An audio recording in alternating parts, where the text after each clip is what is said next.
देखिए सर, एक बात मैं आपको बता देना चाहता हूँ इस प्लेटफॉर्म के माध्यम में, संगठन के माध्यम से जो मेन मोटिव है वो ये है कि संगठन के माध्यम से हम लोग पूरे भारत में एक परिवार बना रहे हैं। एक परिवार बना रहे हैं कुछ बेहतर लोगों का, जो आपस में मिलकर एक दूसरे की मदद कर सके, एक दूसरे की सहायता कर सके, ताकि किसी भी प्रकार के हमारे परिवार के किसी सदस्य के जीवन में अगर कोई परेशानी आती है तो हम सारे लोग मिलकर के उसकी मदद कर पाएँ।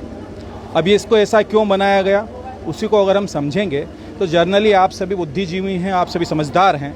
बहुत सारे एनजीओ काम करते हैं और सीएसआर का फंड भी आता है संगठन के अंदर, गवर्नमेंट के माध्यम से पैसा आता है। लेकिन मैं आपको जानकारी दे देना चाहता हूं कि ये जो पैसा आता है इसके साथ में एक नियमावली आती है, एक नियम आता है कि इस पैसा का उपयोग आपको कहाँ करना है ना। ये जो पैसा आता है इसका उपयोग आपको कहाँ करना है।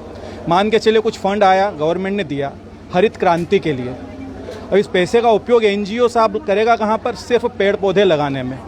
अब आप जहाँ पर हैं डिब्रूगढ़ में, यहाँ पर कोई गवर्नमेंट बड़ा हॉस्पिटल है ना, जहाँ पर आपके जो भी शहर के गणमान्य नागरिक हो सकते हैं, प्रशासनिक लोग हो सकते हैं, पॉलिटिकल लोग हो सकते हैं, आप लोग हो सकते हो, मीडियाकर्मी हो सकते हैं, सारे लोग मिल करके वहाँ पर पेड़ पौधे लगाने का काम किया जा रहा है। लेकिन एक बात सोचिएगा है ना, पीछे वार्ड में किसी गरीब की जान जा रही है। सबसे महत्वपूर्ण बात यह है कि पीछे किसी गरीब की जान जा रही, उसकी मदद नहीं की जा सकती। क्यों? क्योंकि नियमों से हाथ बंधे हैं।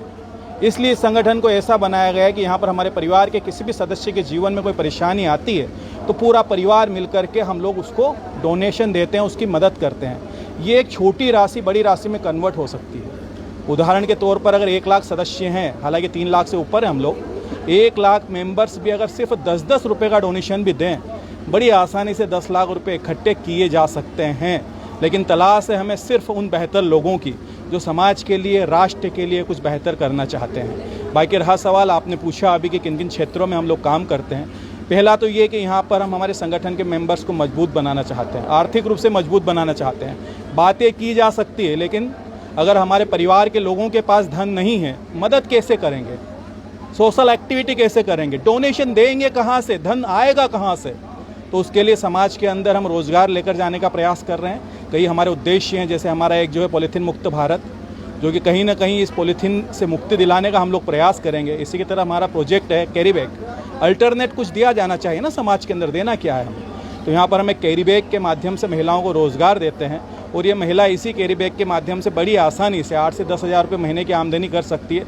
और इसी के माध्यम से हम लोग समाज के अंदर जा सकते हैं, कैरी बैग लेकर के लोगों के बीच एक अवेयरनेस लेकर जा सकते हैं कि आपको यहाँ पर कैरी बैग का उपयोग करना है जब भी आप मार्केट में जाते हैं, बाज़ार में जाते हैं। क्योंकि जो पॉलीथीन है ना, ये ना तो सड़ती है, ना गलती है, ना जलती है मेरे दोस्त। ये सिर्फ जहर है जो कहीं ना कहीं हमारे लिए बड़ी ही नुकसानदायक होती है। ये पशु अगर खा लेते हैं उनकी मृत्यु हो जाती है, जल स्रोत में अगर डाला जाता है वो जहरीला होता है, ज़मीन पर अगर दबी रहती है तो आपको पानी की निकासी नहीं हो पाती ठीक से, उसकी उर्वरकता ख़त्म होती है। अगर उसको जलाते हैं तो जहरीली जो गैसें हैं वो हमारे मनुष्य के ऊपर गलत प्रभाव छोड़ती है। तो अल्टरनेट के रूप में हम लोग कैरी बैग देते हैं और साथ ही ये संदेश लेकर जाते हैं इस संगठन का कि यहाँ से आपको जो है पॉलीथीन मुक्त भारत बनाने में हमारा सहयोग करना है।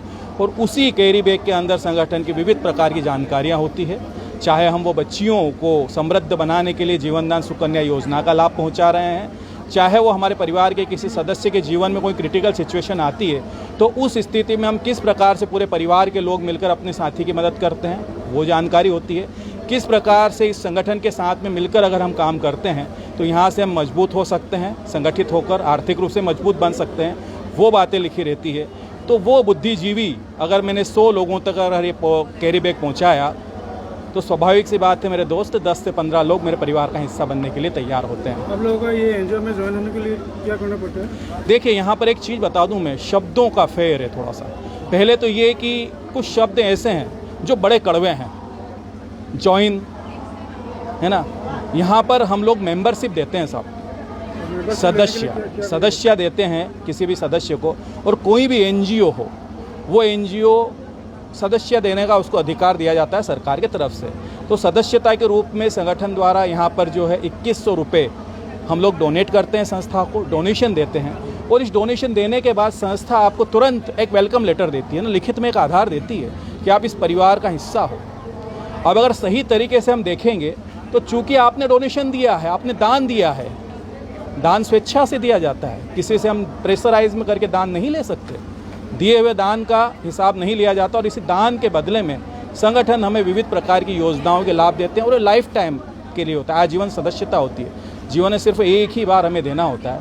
उसके अलावा मैं आपको जानकारी दे देना चाहता हूँ कि यहाँ पर जो हम लोगों की मदद करते हैं पैनल के माध्यम से, क्योंकि टेक्नोलॉजी उपयोग करना ज़रूरी है। पूरे भारत में कहाँ किसको परेशानी है ऐसे पता नहीं चलेगा, उसको सिस्टम से जुड़ना पड़ेगा, संगठन से जुड़ना पड़ेगा। यहाँ पर हम लोग जो लोगों की मदद करते हैं, जो डोनेशन देते हैं, आप उसकी रसीद प्राप्त कर सकते हैं मार्च क्लोजिंग में। अगर आप करदाता हैं तो ये मान के चलिए कि उस रसीद को अगर आप इनकम टैक्स डिपार्टमेंट में लगाते हैं तो 12A के तहत आपको 50% टैक्स में छूट मिलती है। अब स्वाभाविक सी बात है, बुद्धिजीवी इतनी समझ हम में मौजूद है, पढ़े लिखे हम लोग, कि जिस संस्था की रसीद को हमारे देश का इनकम टैक्स डिपार्टमेंट एक्सेप्ट कर रहा है, यानी सर वो ठीक तरीके से काम कर रहा है, पूर्ण लीगलिटी के साथ काम कर रहा है। कितना मेंबर है आप लोगों का पूरे भारत तकरीबन 3 लाख मेंबर है साहब हमारे। और असम में कितना है? असम का तो सर अब देखना पड़ेगा डाटा। 3 था। अच्छा नॉर्थ ईस्ट में सर, ये तो डाटा पैनल पे देखना पड़ेगा। अब इतनी जानकारी तो सर अब वहीं से निकालनी पड़ेगी, है ना। आप लोग हेड ऑफिस कहाँ पे? क्या? Head office? हाँ, हेड ऑफिस जो है इनका आगरा है ना, आगरा से है ये। सुनील दत्त शर्मा जी जो है आगरा से है, वहाँ से ये रन कर रहे हैं। और मैं आपको बता देना चाहता हूँ, इनके अलावा भी 3 प्राइवेट लिमिटेड कंपनियाँ इनकी चल रही है। 2010 से रन कर रहे हैं सफलतापूर्वक।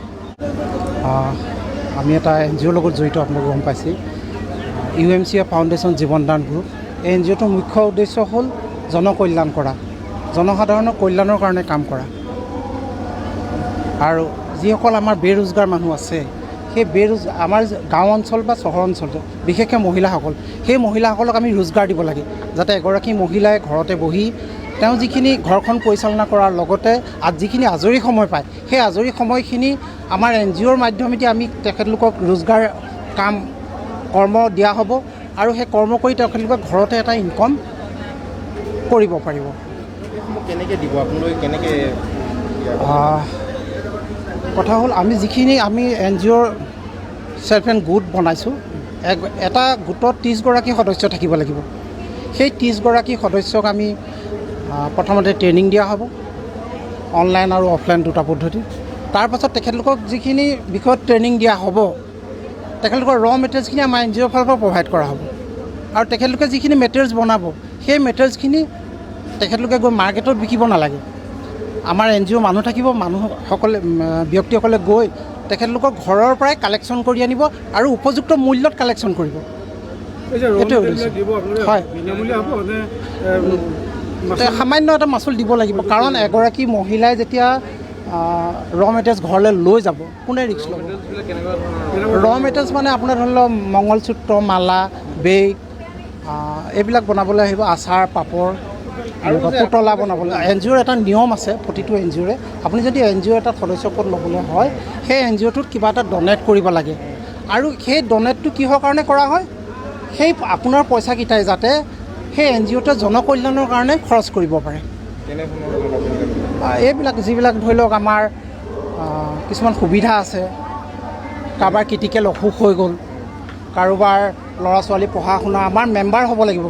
বিশেষকৈ মেম্বাৰসকলে এইবিলাক সুবিধা পাব। কাৰোবাৰ ল'ৰা ছোৱালী পঢ়াবলৈ ফাণ্ড অসুবিধা হৈছে, তেখেত যদি আমাৰ ব্যক্তি হয়, পঢ়াবলৈ সুবিধা পাব, কিছু ফাণ্ড পাব।